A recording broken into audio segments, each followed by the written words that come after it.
The Bajau, a people of the Malay archipelago, spend almost all of their lives at sea. They either on boats or in huts perched on stilts on shallow reefs, and they migrate from place to place in flotillas that carry entire clans. They survive on a diet composed almost entirely of seafood. And together they spend 60% of their working day underwater.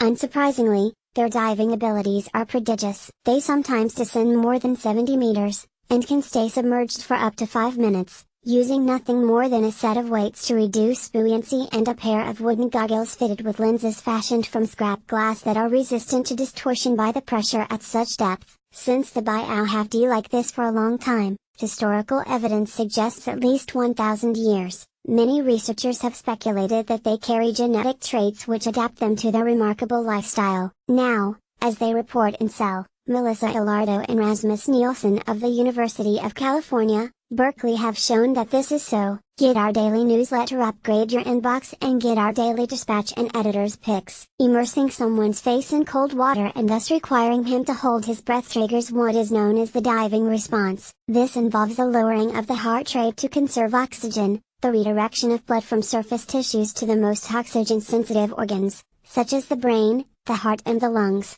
and contraction of the spleen, an organ that acts as an emergency reserve of oxygenated red blood cells, so that an increased supply of these cells is released into the bloodstream. Ms. Ilardo and Dr. Nielsen decided to investigate whether the genetics and anatomy of the Bajau promote these responses. To do so, Ms. Ilardo traveled to Indonesia and recruited 59 Bajau who were willing to give her samples of saliva for DNA analysis and also to have their spleens measured ultrasonically to act as controls. She also recruited 34 members of the Saluan, a group of land-loving but closely related neighbors of the Bajau. The spleen scans shows that the Bajaus are 50% larger than those of the Saluan, a difference unconnected with whether an individual was a prolific diver or one who spent most of his time working above the waves on a boat. This suggests that it is Bajau lineage, rather than the actual activity of diving, which is responsible for a larger spleen.